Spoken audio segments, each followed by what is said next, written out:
Welcome to the show. Welcome to Your Thought Life Podcast. I am your host, Michael Anderson.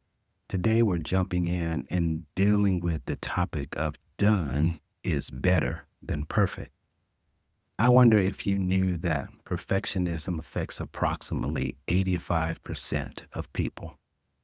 Thinking about that percentage, let's talk about a powerful concept that can transform your approach to work, life, and everything in between. And this is the principle in today's topic: done is better than perfect. I know it's pretty catchy, I get that, but it's also a monumental mindset shift that can unlock productivity, reduce stress, and help you achieve your goals far faster than you could imagine. There is, by all accounts, a perfectionism trap that we find ourselves in, and is commonly referred to as analysis paralysis. Perfectionism often leads to analysis paralysis, where there's this innate fear of making mistakes, and these mistakes prevent you from starting or even completing if you have the audacity to start. And this can be especially crippling for entrepreneurs and leaders who need to make quick decisions and take decisive actions. Psychological insights suggest that perfectionism is often rooted in a fear of failure or the need for external validation. And according to Dr. Breen Brown, perfectionism is not the same thing as striving for excellence. No, perfectionism is a self-destructive thought pattern that says, if I look perfect and I do everything perfectly, I can avoid or minimize shame, blame, and judgment.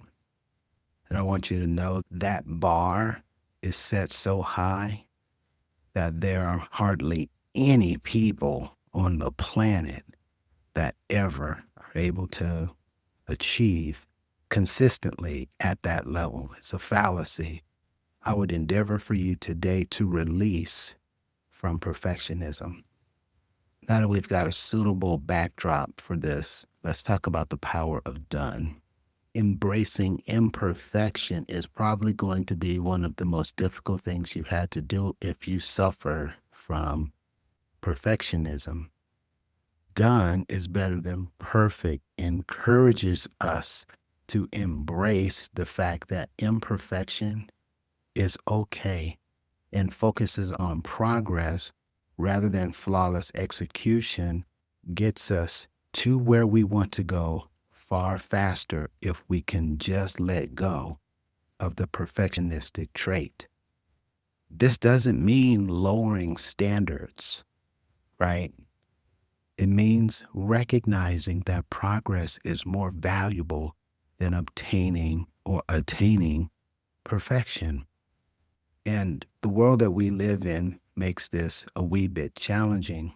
So I want to provide for you some actionable steps that you can begin to implement ASAP so that you can move forward.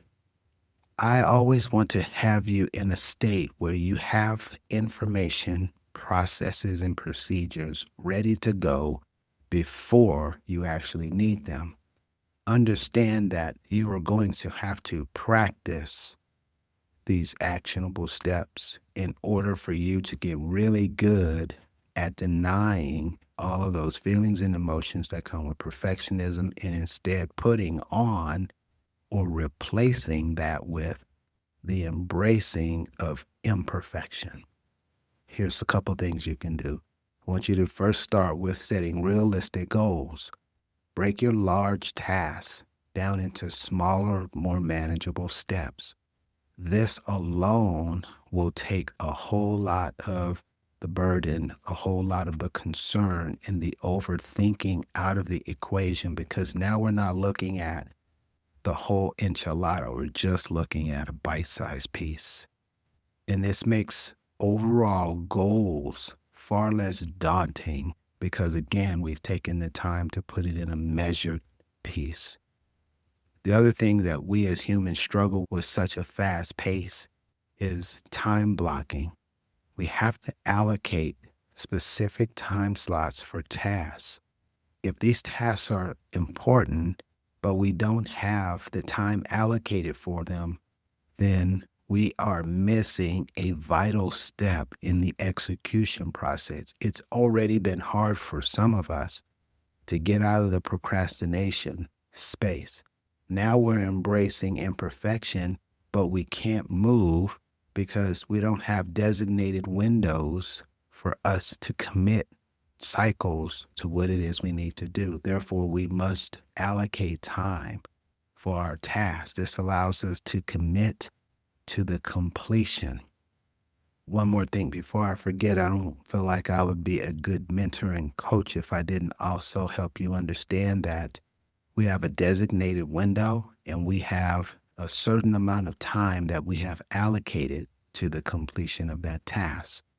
Otherwise, this can carry on for days on end, weeks on end without closure. And it will promote us going back or digressing, shifting back into that perfectionistic mode. So another thing that you can do to combat this that is incredibly effective is to embrace the 80-20 rule, where you focus on 20% of the effort that yields 80% of the results. When you take the time to really dissect what it is you're trying to do, accomplish, or overcome, and you take a look at all of the tasks, what you're really looking for are those 1, 2, or 3 tasks that get just about the whole thing completed. Far too often in working with people, they want to start with the low-hanging fruit. That's not always the best way to deal with some of the things that we have considered or deemed important. If we can get in the habit of exercising this 80-20 rule, what's going to happen is you're going to get better and better at doing this. And as a consequence or as an outcome that is typical, you're going to find that you don't get bogged down in the minor details because you have set very specific parameters on what's most critical and most important to get completed so you can move on to the next step. Finally, I want you to seek feedback early. And what I mean by this is you've got to have someone in your corner that you can talk to about this. Think of them as an accountability partner of sort, a trusted colleague, someone, a mentor, someone who is going to be able to intervene if necessary to help you get past wherever you're stuck, who's going to be able to take a look at your work because they've been there and done that and they know what to look for, and they can give you that advice. They can give you that early feedback so you know you're not off on this road that's not taking you to the destination that you desire to go to. And constructive criticism can help you improve and really prevent you from getting stuck or retarding back into those perfectionistic loops and streaks that you once found yourself in. There's a really cool statistic that I came across. There's a study by Harvard Business Review, and it found that leaders who prioritize actions over perfection are more likely to drive innovation and achieve business results than those who do the contrary. It is very important for us to get into a place where we are prioritizing those actions, being 80-20 rule, so that we can get through whatever it is that is impeding us to get over to the other side, where we can begin to reap the joy, the happiness, the contentment with having completed that specific assignment, that work, that task.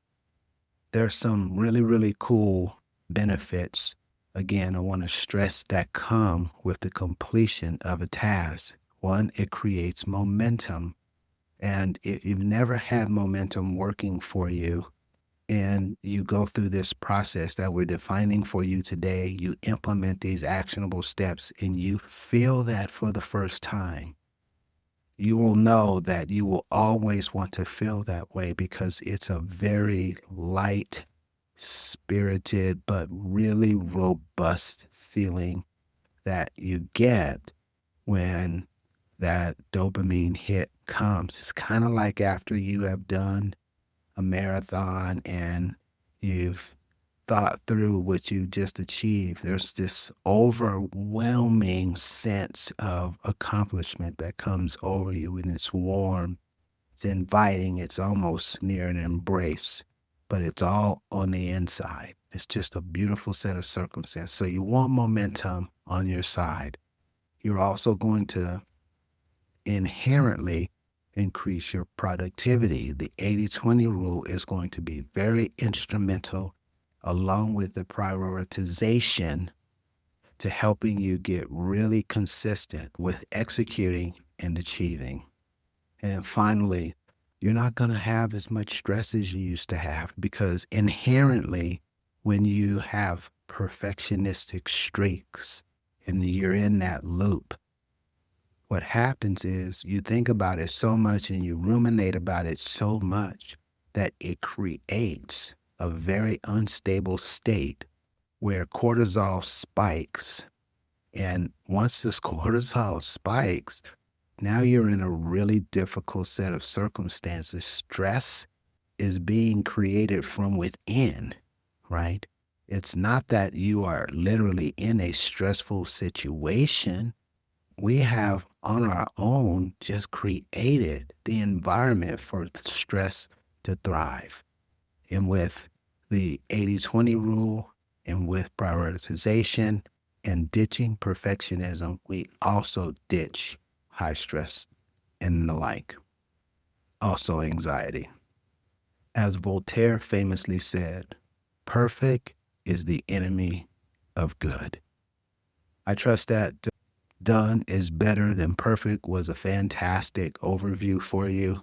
It's a powerful mantra that can transform your approach to work and to life.